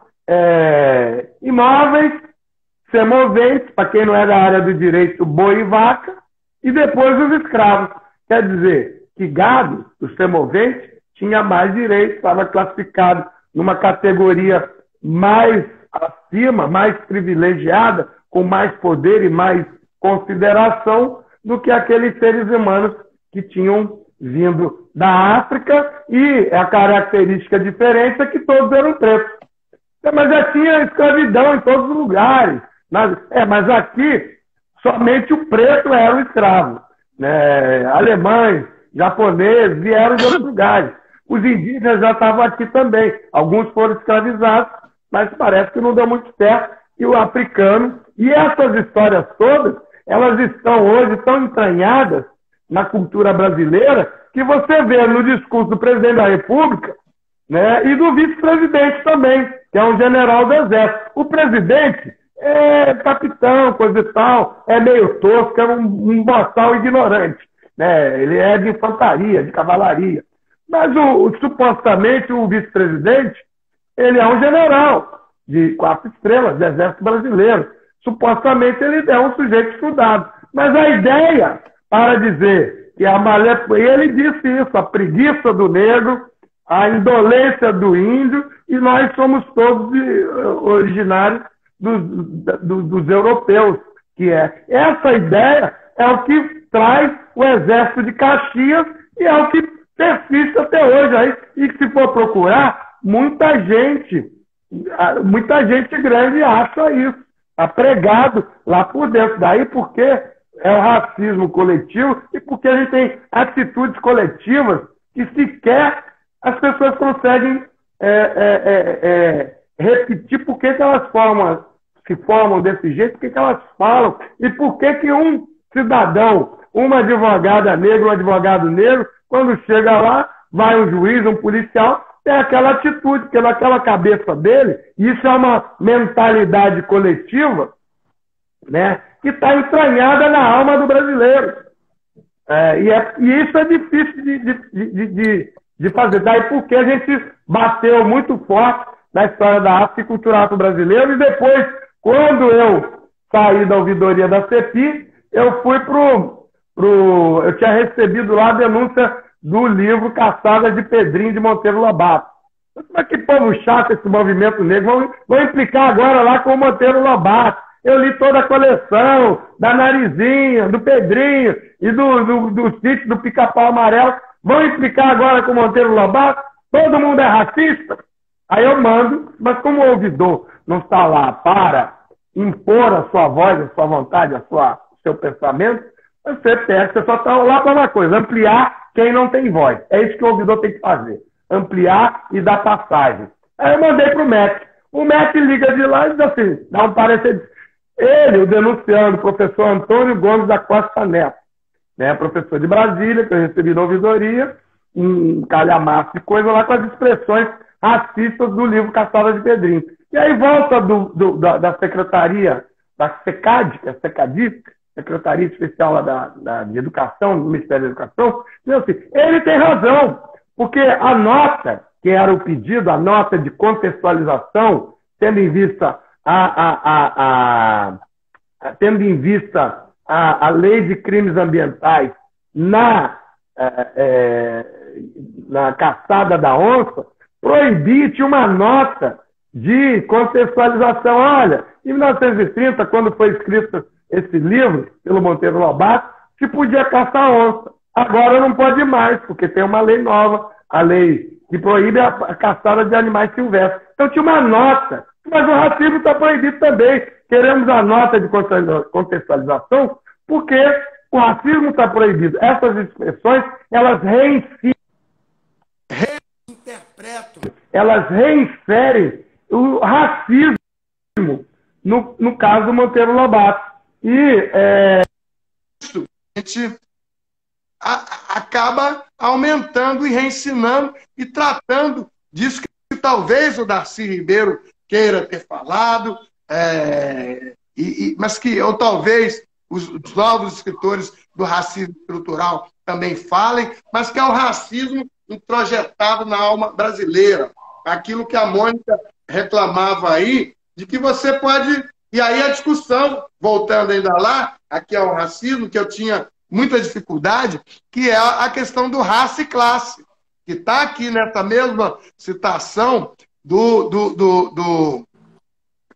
querido Darcy Ribeiro, que eu coloco também na roda aí com o professor. E às vezes, eu fui advogado de ação afirmativa por uns 15 anos, do Supremo Tribunal Federal, foram 3 amigos da corte, nas ações que não foram julgadas das cotas da UERJ, na DPF 186, que julgou o sistema de cotas na educação brasileira, eu estava lá como amigo da corte pelo IARA, e depois a própria comissão que eu presido, que propôs ao Conselho Federal que levasse ao Conselho Federal a ADC 41, Ação Direta de Constitucionalidade, que julgou a constitucionalidade no emprego, nos concursos públicos de emprego do âmbito federal, e que em menos de 2 anos a relatoria do ministro Barroso impediu que juízes trabalhistas, juízes civis, juízes de qualquer lugar, julgassem as cotas inconstitucionais, porque era aprendizado da DPF 186,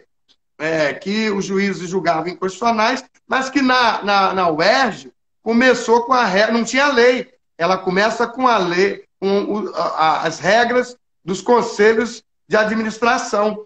E aí, quando surgiu a lei estadual no governo Garotinho, e que começaram as ADI, Ações Diretas de Inconstitucionalidade, foram 3 para arguir a inconstitucionalidade da lei de cotas da UERJ, aí corria-se aqui, alterava-se a lei, Frei Davi era especialista nisso, e comunicava, a lei mudou, tem uma lei nova que reinventou o sistema de cotas, mas aquela lei que está pedindo a declaração de inconstitucionalidade acabou, não é mais aquela, e aí a ação caiu. Então nós preparamos aqui, a primeira vez eu fui com 16 procurações de entidades do movimento negro, e eu quero dizer que eu entrei para o MNU há 2 semanas atrás, estava até com a camisetinha amarela aqui, uma briga danada, para dizer que agora também eu sou militante do Movimento Negro Unificado, que é presidido pela Ieda Leal, professora Ieda Leal, fizeram 43 anos de Movimento Negro Unificado. Então, mas aí chegou um ponto que eu disse assim, a ação afirmativa, ela é insuficiente para dar resposta a esses 350, 380 anos de escravidão negra no Brasil. Você não pode combater, dar resposta a isso com umas poucas vagas de negros, quer no sistema educacional, quer no sistema de emprego público federal. É muito pouco. É muito pouco. E aí, quando eu falo poucas vagas, você vê o que a gente está falando que a cota vai fazer na OAB. Mas, para falar em reparação da escravidão, é muito pouco, é nada. É insuficiente.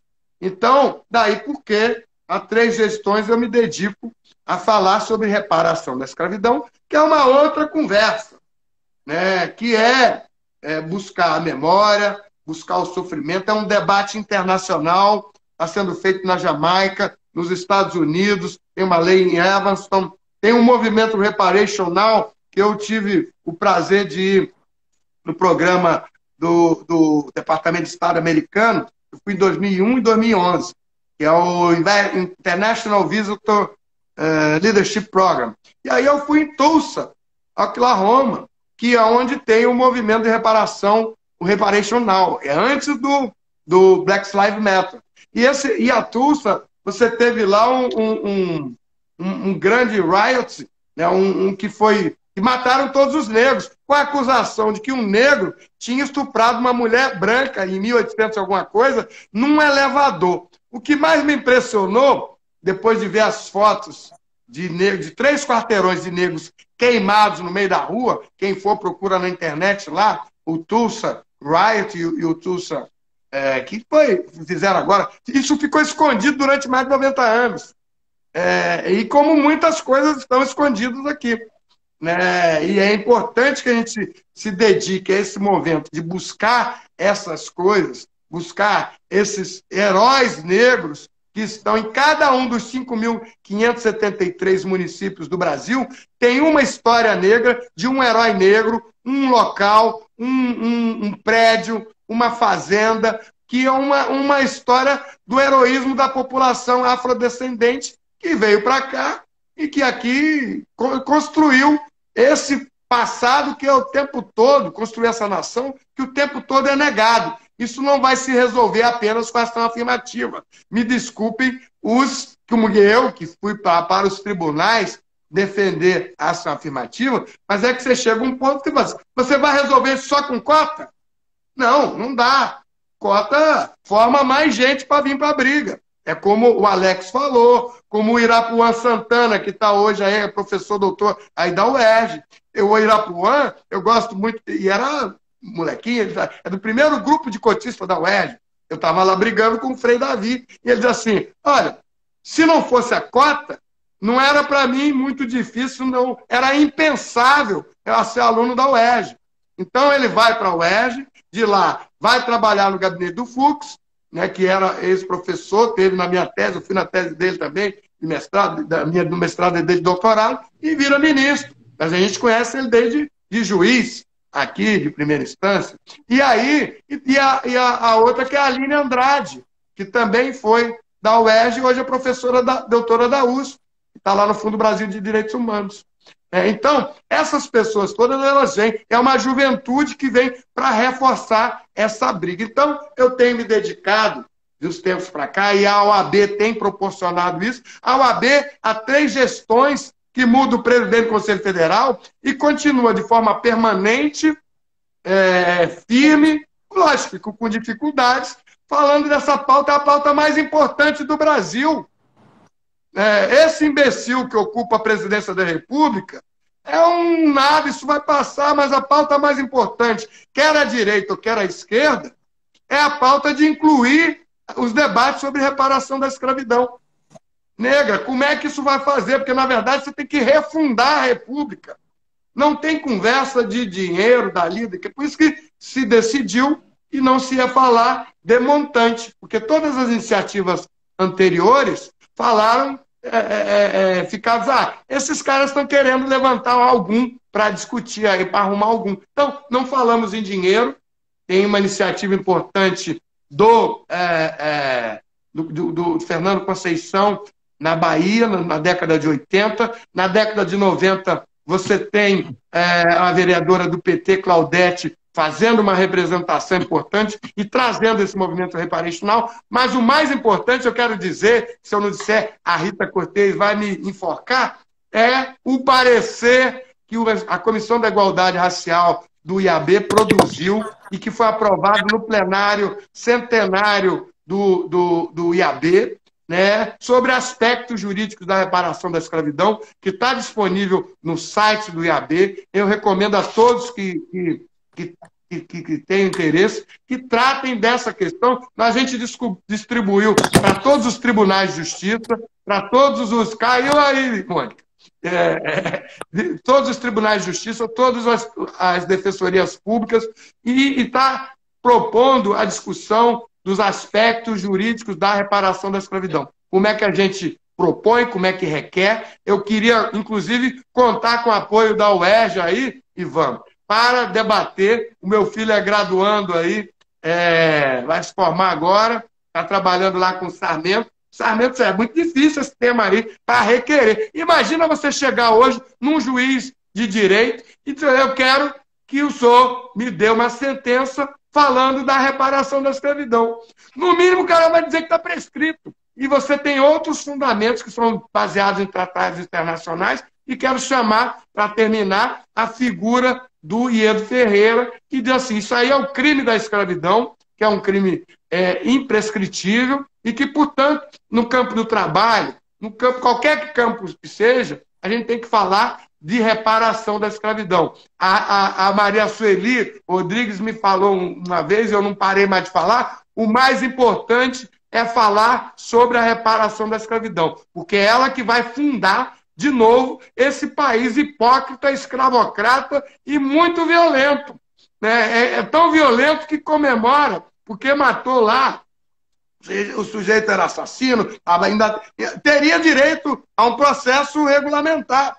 Mas 200 sujeitos, se fosse na mão, já era uma covardia, mas ainda foram com um tiro. E o cara com um revolvinho, com 6 balas lá, helicóptero. Quer dizer, não é possível que você se tenha prazer, por mais hediondo que sejam as atitudes do cidadão, você vai comemorar e você deu 200 sujeitos, deram 40 tiros no cara.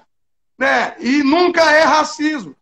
É como os 80 tiros que aquele cidadão levou aqui, um cidadão pacato brasileiro, para lembrar a música, leva 80 tiros, né, dentro do carro. A gente confundiu, desculpa aí, é que ele era o preto andando num carro chique, o exército brasileiro meteu 80 tiros de bala, ou os 120 tiros que os meninos de Costa Barra levaram. E nunca tem um culpado, nunca é racismo. Agora, a única coisa que tem de coincidência é que o assassinado, o morto, sempre era preto. Por isso a gente tem que falar de reparação da escravidão todos os dias, é o que eu tenho feito aqui. Na pandemia, há 1 ano ou 2 anos que eu falo sobre reparação da escravidão e nós vamos continuar fazendo isso. Desculpa se eu falei demais, mas eu aproveitei a oportunidade. Não, eu vou ter que usar meu poder moderador agora. Nós já estamos aí com 1h38 de live. Eu quero passar a palavra para a doutora Mônica, para ela fazer as considerações finais dela. A gente precisa fazer uma live dessa, parte 2, para falar sobre reparação, né? Esse é um tema que eu vou me debruçar mais, viu, doutora Dani? Já anotei aqui as suas indicações, tá? Vou ler aqui sobre esse reparational. Eu vou me debruçar sobre isso, porque isso é um tema muito importante também, né? Porque faz parte da nossa história também. Então, doutora Mônica, passa a palavra para a senhora, sem mais delongas, para fazer suas considerações finais. Depois o doutor Ivan e o doutor Adame brevemente também para fazer as considerações finais dele. Por favor, doutora Mônica. Bem, dentro dessa fala que o Adame, essa fala final, eu vou fazer uma reflexão bem curta. Eu quero colocar aqui a questão, desculpe eu não lembrar o nome das crianças, mas são os 3 meninos lá de Belford Roxo, que desapareceu no mundo. Ninguém sabe, ninguém viu. Então, se essas crianças estivessem desaparecido na Zona Sul, fossem brancas e com poder aquisitivo maior, com certeza este caso já teria algum encaminhamento. Então, o que eu coloco aqui para refletir é o seguinte: é a repetição da Casa Grande Senzala. As mulheres, mães dessas crianças, estavam lá na casa das patroas, lá das madames, cuidando dos filhos dessas mulheres, enquanto os delas estavam lá na rua sendo vigiados por alguma vizinha. Enfim, o que acontece em comunidade, que as pessoas são muito solidárias, e as crianças, criança é criança mesmo, e, enfim, acharam de passear e sumiram. Não tem um inquérito policial, não tem... Nós falamos sempre, uma coisa que sempre é dita aqui, que é o Estado Democrático de Direito, e eu fico refletindo sobre isso daí. O que aconteceu com essas crianças e o que o Estado está fazendo por essas crianças. Então, finalizando aqui, eu quero lembrar, como o professor Ivan já disse, né, que o Brasil foi a última nação a abolir a escravidão na América Latina. E, no entanto, a luta por liberdade, melhor condição de vida e pelos direitos mínimos continua através das diversas figuras públicas representantes da causa, das organizações sociais e das pessoas anônimas que, dia a dia, tentam vencer as barreiras do racismo. Eu deixo aqui um grande abraço para todos vocês e agradeço imensamente à diretoria do ABA, ao Alexander, à Comissão do Direito do Trabalho, em ter me convidado para participar desse debate, que para mim é de suma importância, e só tenho a agradecer mesmo e deixar um beijo para todos vocês. Muito obrigada. Doutor Ivan? Também, Alexandre, só agradecer. Realmente é um prazer, uma alegria muito grande essa oportunidade que você deu junto à ABA, de poder estar dialogando com o doutor Humberto, dialogando com a doutora Mônica, mais uma vez. É uma alegria muito grande. Só queria me penitenciar aqui que eu não consegui assistir a peça do Garcês, que estava presente, não sei se continua presente. Eu sei que ela até disponibilizou na pandemia, de forma virtual. Nas datas também não consegui. E estou louco para ver essa peça. Espero que em breve haja novas oportunidades, porque realmente todo mundo, é uma unanimidade. Todo mundo diz que a atuação dele está imperdível, a produção, o texto impecável.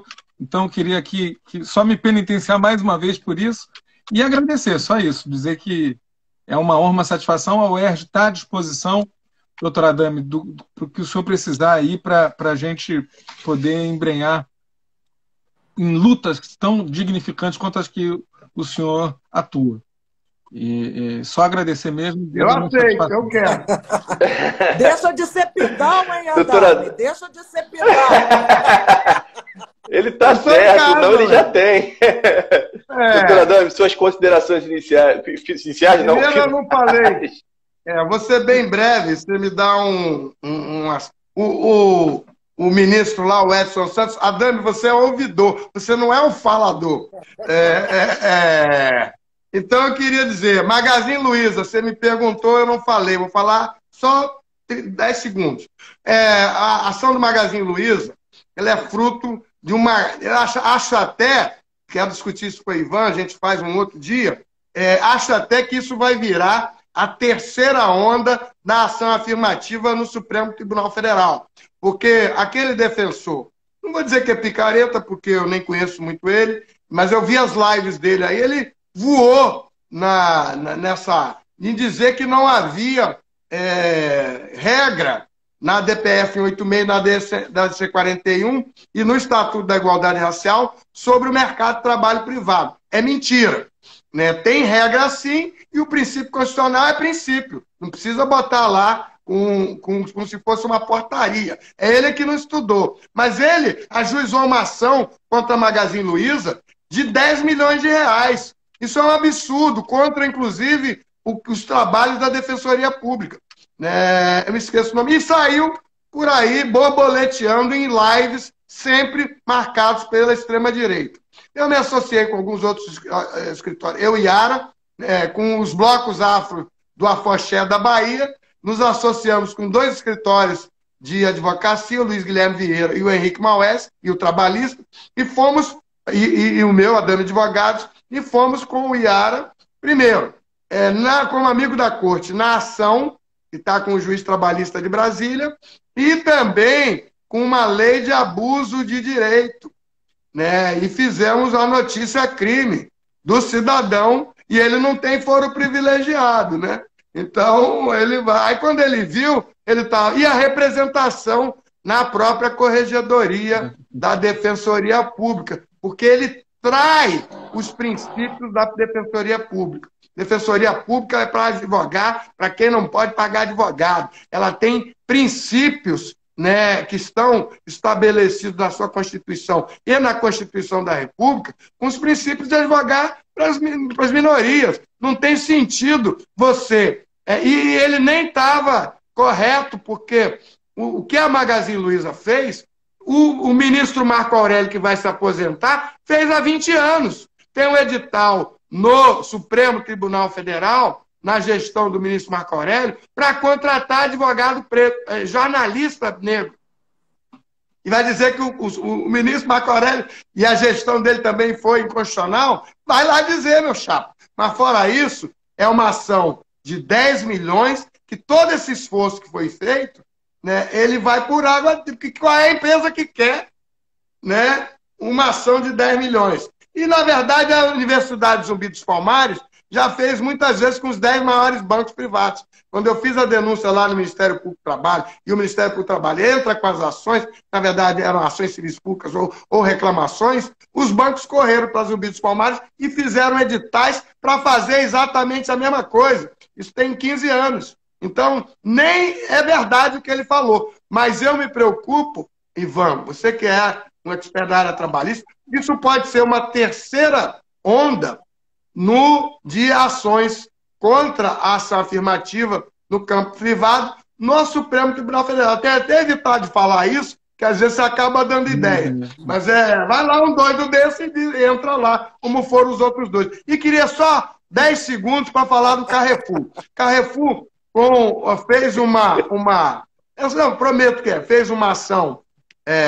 teve lá o assassinato, e fez um termo de ajustamento de conduta com participações de algumas ONGs e também com os Ministérios Públicos Estadual, Federal e do Trabalho.